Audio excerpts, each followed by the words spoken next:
What has 6 arms, is all white, and is nightmare fuel? It's Glenn Danzig's albino spider of Dajette. From the comic imprint Verotic, put the kids to bed because you're listening to a very rated R version of a kind of garbage podcast comic edition. It's a kind of...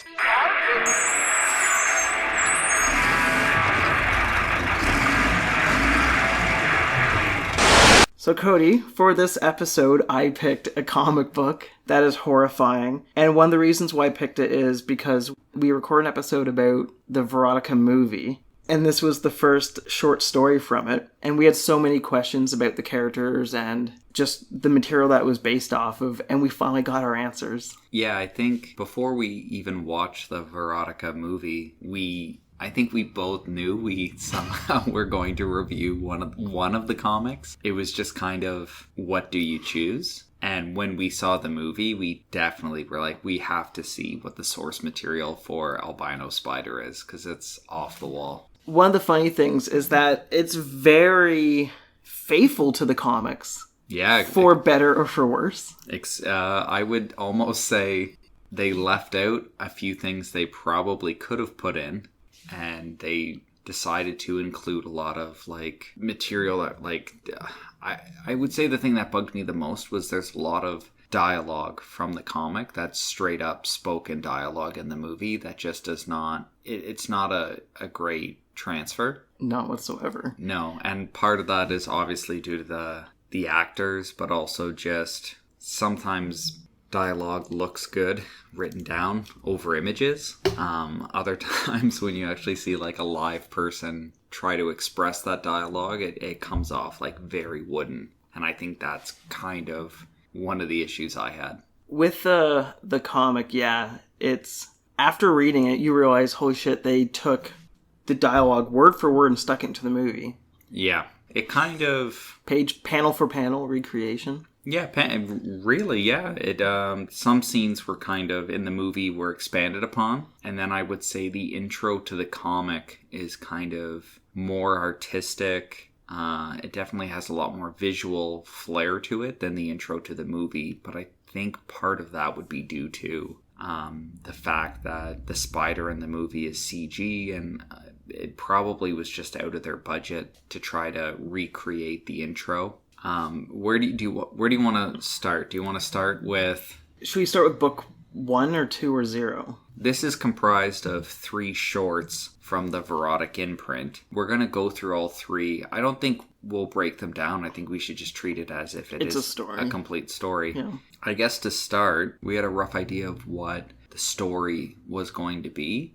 Did you like the story in the comic, or do you find the movie was better or the movie was worse? The comic book was way more enjoyable. You got to see actual, I won't say art because the movie is art technically, but you got to see someone displaying visually how the story goes better than what the movie did. And you got issue 0, which isn't part of the movie, which explains how Dajette got her eye nipples, I guess. Yeah, so Dajette's mother was bitten by a spider when she was pregnant. But not just any spider, an albino spider. Oh, sorry. Probably the same one. It could be. Dajette's mother was bitten by a spider, and then there's a little bit of backstory of her growing up as a little girl. So that kind of explains her tie, her connection to spiders, which in the movie, it's not... In the movie, it's just kind of surprise, she has eye nipples. And if she cries on spiders, they mutate and become manifestations of her id. without it being explained too much. Her mom gets bit by the same spider that Spider-Man got bit by, but it's an albino spider as well. She freaks the fuck out, and Dajette's dad's like, oh, it's just a spider bite, you'll be fine. And then she goes into, before she goes into labor, she has a dream about her baby, and you can see the eyes on the baby's chest. Yeah. But yeah, she goes into labor, has the baby, and they're like, who's going to tell her? She's like, what's wrong with my baby? My baby's a freak. And then, yeah, they show her, and the baby's eyes are closed, but its nipples are open with little eyeballs. Yeah, which, I don't know, I don't know. I thought about it. I'm not putting too much thought in it. Maybe it's obvious, and I'm not seeing it. I don't fully understand the metaphor of nipple eyeballs Is and it a spiders. metaphor? I don't know what it's representing. Like, I know spiders have 8 eyes, and I don't know if it's supposed to represent extra eyes. Yeah. Or if it's supposed to represent kind of the pattern of eyes on the albino spider's back. We cut to Dajette run around as, I guess, a kid, but whoever drew this, I don't even have the information of who it was. All the kids have kid-sized bodies with adult feature faces. When I read them, I was trying to figure out, too, who the artist was. I like the art. Yeah. Oh, great art. I really enjoy it. Where the doctor's holding the baby reminded me of Sam Keith a lot. Yeah, you get a sweet little full page of the albino spider holding up Dajette and just a shadow dick hanging from between his legs. Yeah, if anyone's listening to this who has read whatever the hell that Batman book? Yeah, Batman. Was it Damned?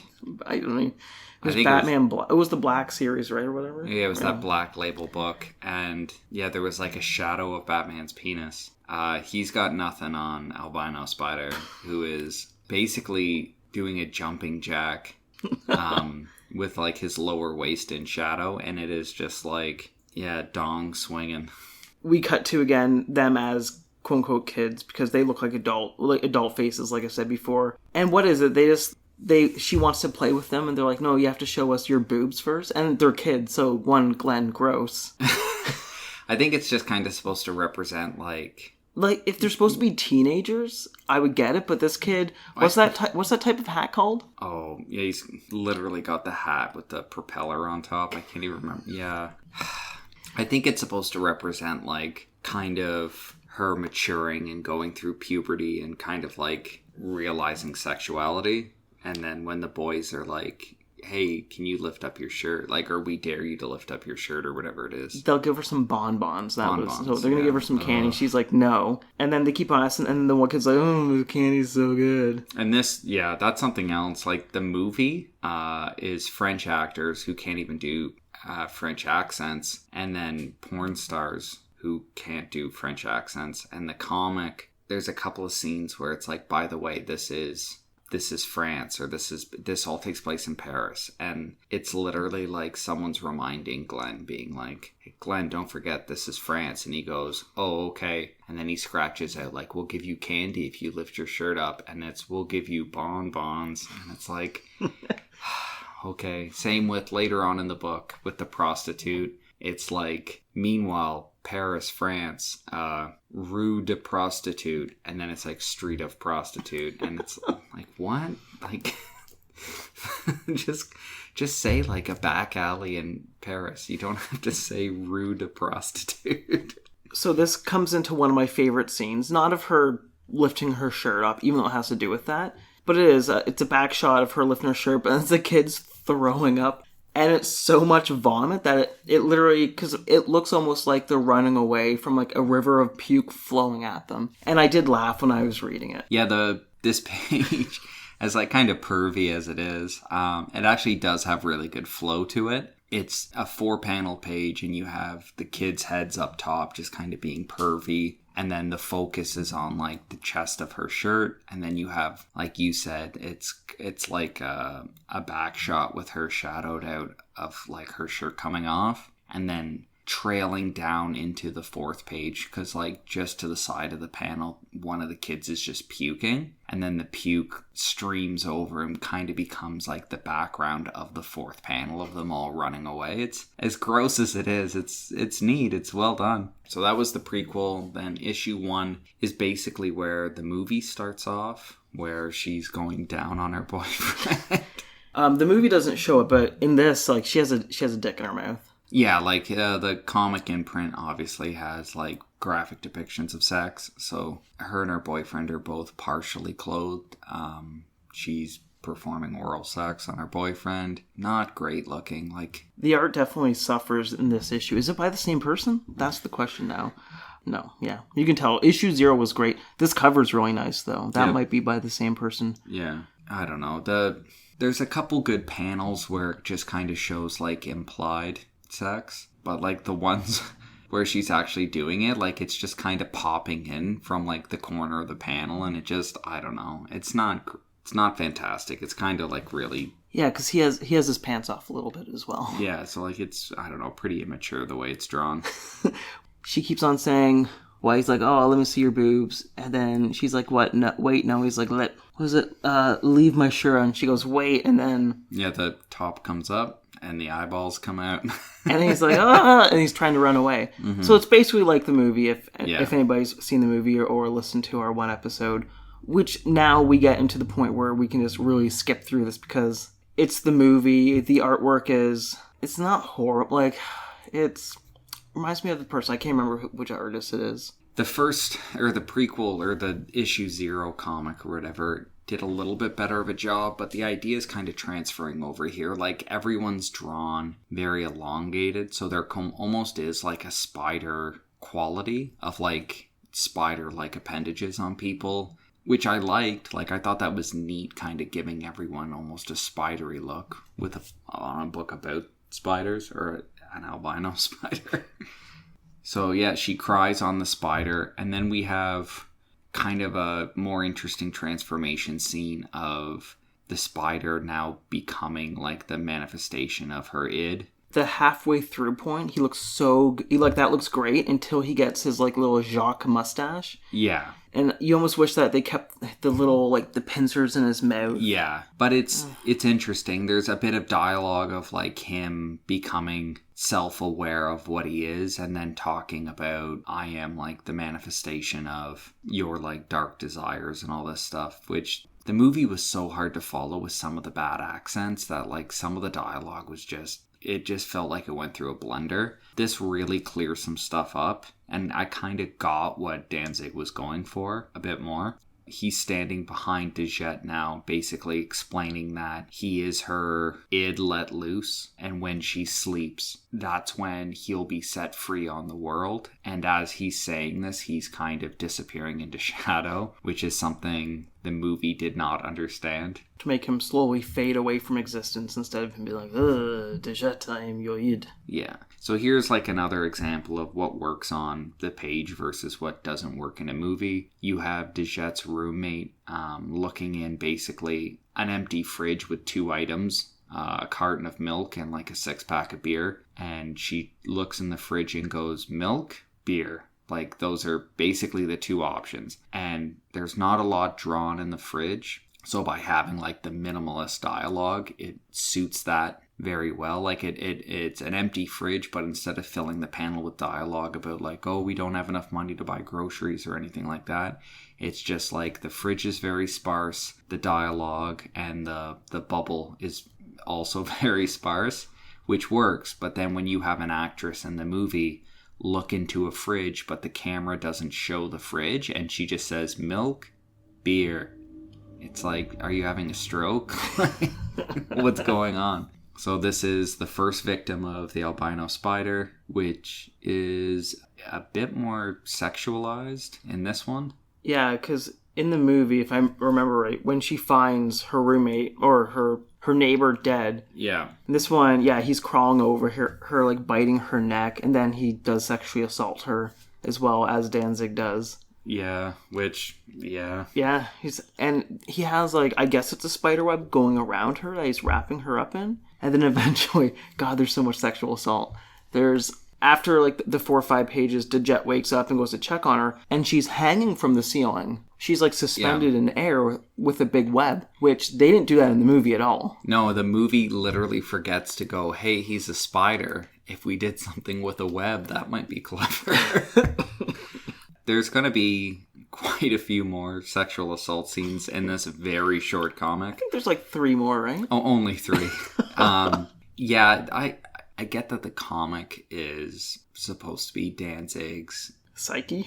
I guess. I don't know. I get that it's supposed to be like his relationship or his interpretation of like violence and sexuality and like where they cross and where they meet. I am interested. Maybe we'll do another one because I know the other books just go off the wall where it's almost cartoony. But I don't know. Like, it's hard to understand. Like, what are you trying to say here, Danzig? Like her id is to literally sexually assault everyone. Yeah, and she just has crying boobs. Yeah, so now this comic ends with the Spider basically explaining that he's responsible for what happened to Dajette's roommate, and somehow that makes her also responsible. We're reading digital versions of this. Yeah. But I'm trying to remember if I actually have some of these at home, because I think I do. Like, I'm pretty sure I do. Because I've read these in the past, and I don't know if it was just from reading the digital versions or the actual physical issues as well. Now, this one, the art for the last two issues, or this issue and the last issue, is done by Eric Kinnett, and I actually thought that the art was back to the original guy. The art really improves on this issue, and I don't know if it's due to the artist or that they had different colors or colorists, but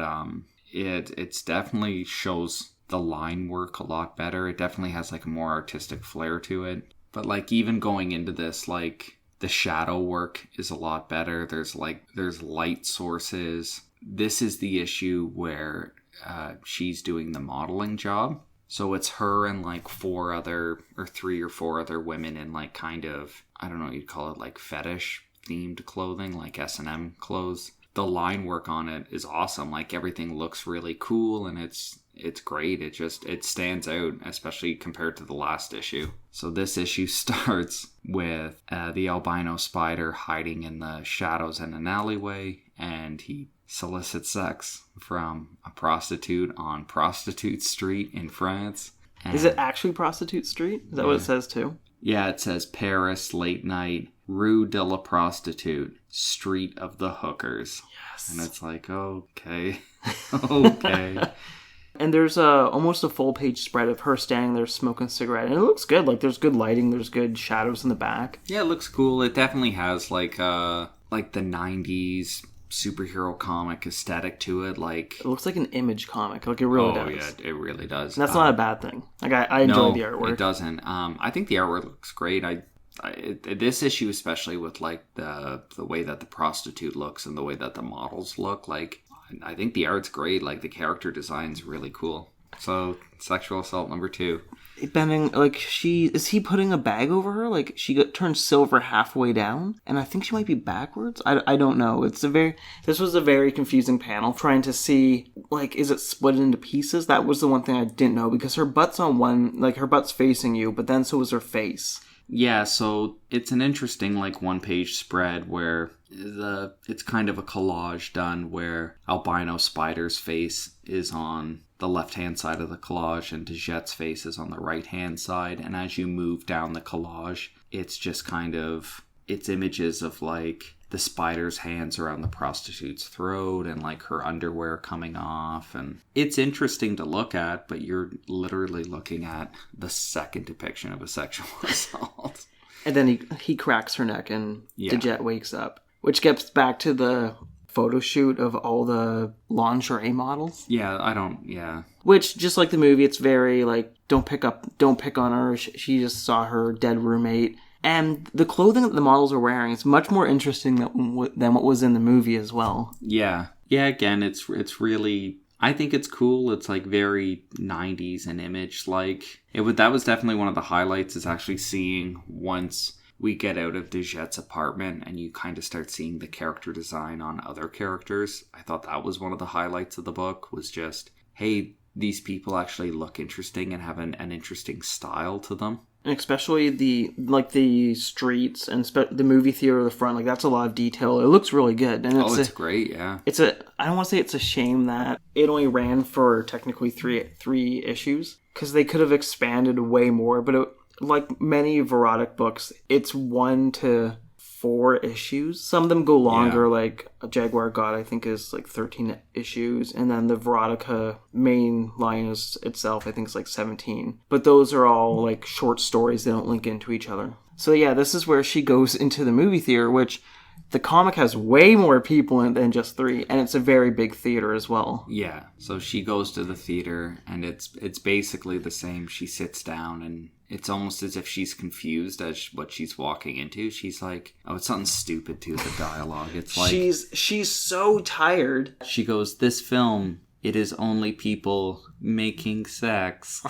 And it's making the sex. And so I don't know if it's supposed to imply that Dajette accidentally wanders into like a porno theater. You'd have to pay for it. And I'm sure that the ticket person, who would have been played by X-Pac if they did it in the movie, would have been like, hey, sweetie, you know this is a porno you're walking into, right? Generally, like, there's not too many women that come here. Watch out, you might get sexually assaulted. Yeah, but then again, this is the world of Glenn Danzig. So in the movie, the guys just kind of, they get near her, but they don't really touch her, do they? Like, they might just someone slightly. I think touches her shoulder. This guy has his pants down, his ass is facing you.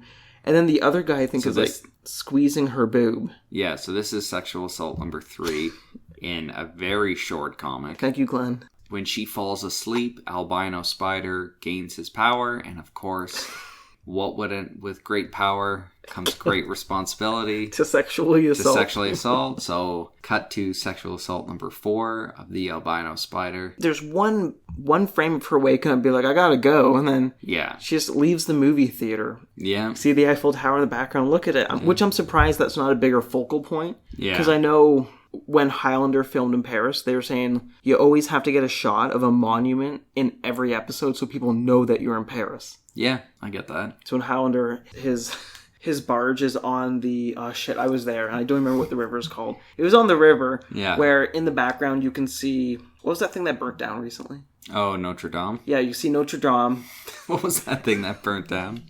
Before it burnt down. Yeah. And then you'd always see the Eiffel Tower. Like every episode for like season 3 or something like that. Yeah. So yeah, she's walking around, and then that's where she goes to a diner, because in the movie they don't really... It just starts out with her walking in. The diner scene in the comic makes sense, because we just cut to her wandering the streets, trying to stay awake, and now she's found her way inside a cafe, drinking coffee. And she just has a very, very short exchange with the waiter, who's like...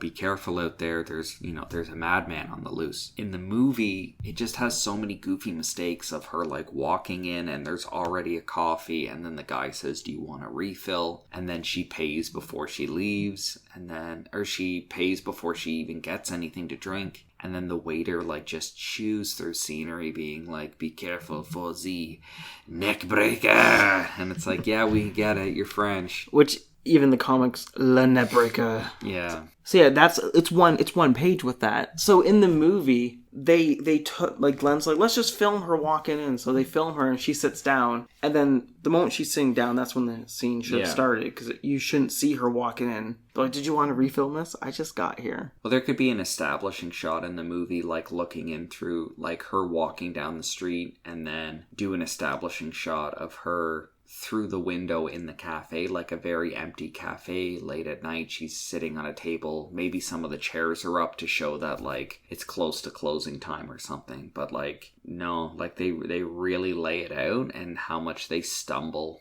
with how slow they walk through that scene. Like the trip ups they have are hilarious. So this is where she goes home and just on her old timey, like, it's a rotary phone. Did she have a rotary phone in the movie as well? I can't remember. I think she did. Fuck, she probably did. Yeah, she overdosed on pills, calls the police to let her know that there's going to be a murder, or there was a murder. Yeah. And then that's when... Does he even have a name, or is his name just the Albino Spider? I think they just... La Neckbreaker is how he prefers to be called. La Neckbreaker. La Neckbreaker. So, yeah, the police come...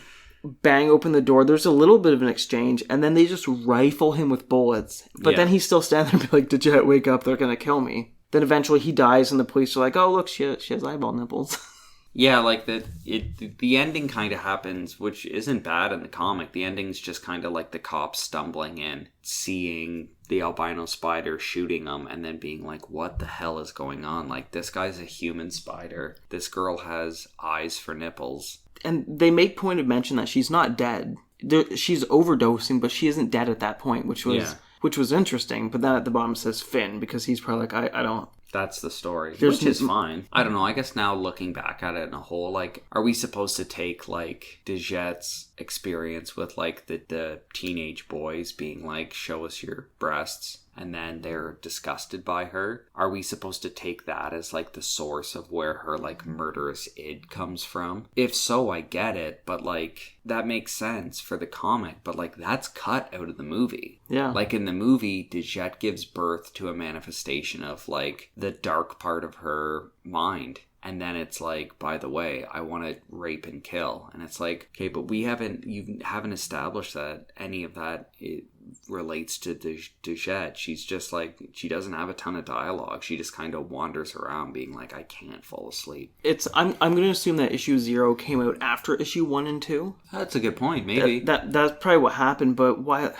You have all this time before she's an adult, and you kind of just make it like, oh, the albino spider that I'm assuming it's the same one. The one that she cried on is the one that had bit her mom. How old is this spider, and where has it been hanging out for all these years? It almost would have been better if Dajette was committing the crimes and the spider was just in the back of her brain and she saw the spider, but no one else did. But even if you do want to do, when she goes to sleep, a spider literally takes physical form and then like runs amok assaulting people, you're right, it just, I don't know, there's a lot of questions to it. Would you recommend people read this comic? Yeah, comic friends, I would recommend it. Like, I don't think it's a good start off point being like, hey, you guys should, if you're interested in reading a comic, boy do I have one for you. As far as like sexuality goes, it's kind of gross because most of the sexuality is assault. Yeah. And then as far as horror goes, there's some neat horror elements. But as far as a short goes, if you're interested in horror comics, it's not too hard to find. I can't remember who the publisher was. It might have been Dark Horse who did the Hellraiser comics. Oh, yeah. It probably was Dark Horse because they did, I was going to say Prometheus. But they're older now, but I believe there was like 30 or 40 issues. Like it went on for quite a while, but that is just an anthology series of shorts and they're great. If you're interested in like horror shorts, I think Hellraiser might be a better jumping off spot. And if you're interested in like erotic comics, I don't know, like unless this is like really what you're into, like I don't know if this is... What are you trying to say? Well... Like I said, I don't know if I have this one. Well, we bought it for different reasons. Like, we got this book knowing who Glenn Danzig was and just kind of being interested in comics as a medium and being like, what the hell is Glenn trying to use comics for? Like, this is the story he's trying to tell, which is...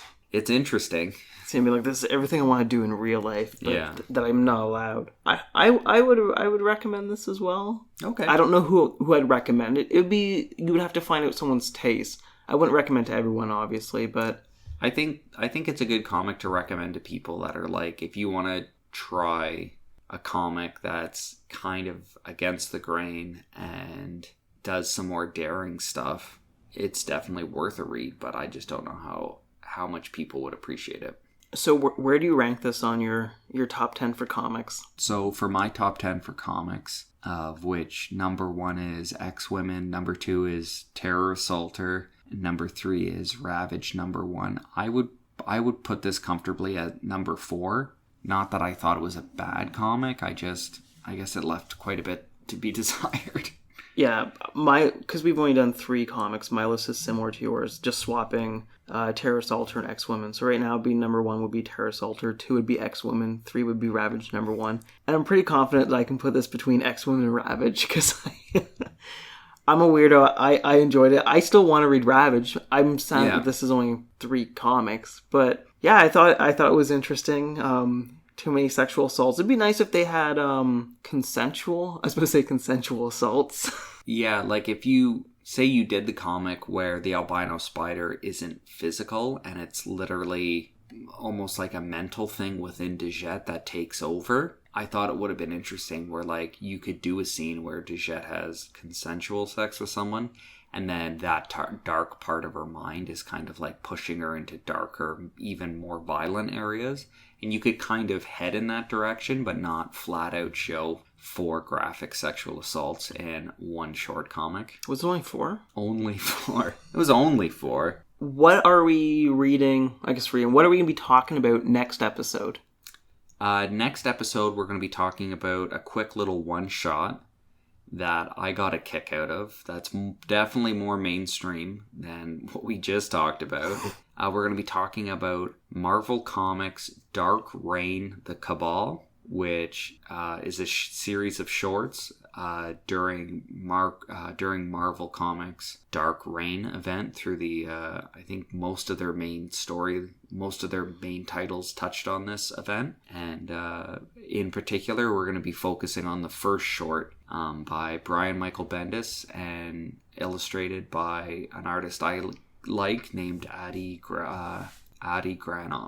I like to mention that this is a big book. This is like almost 50 pages. Yeah, I think it was a double when it came out, yeah. Read the whole thing because somebody did not tell me we were just doing the first story from it. My apologies. Well, thanks for listening to this horrifying episode. I don't think we swore that much. We just had lots of sexual assault talk. And we're going to have more erotic comics in the future, no doubt. Yeah, I'm after reading this, I am more curious to see, especially if you guys, I don't know, got a kick out of this, definitely check out the Verotica movie episode that we did. Maybe we'll even try to do some of the next comics we'll try to tie in the stories that were featured in the movies. And yeah, thanks for listening. As always, you can find us online through our social media accounts on Twitter and Instagram, both at A Kind of Garbage. You can also email us at akindofgarbage@gmail.com with any questions or comments you may have. Be sure to check us out at akindofgarbage.com, where you can find links to our Twitter, Instagram, and YouTube pages, as well as our Patreon page at patreon.com/akindofgarbage, where you can get access to our private Discord channel and Patreon exclusive podcasts. Thank you again for joining us, and be sure to tune in next time.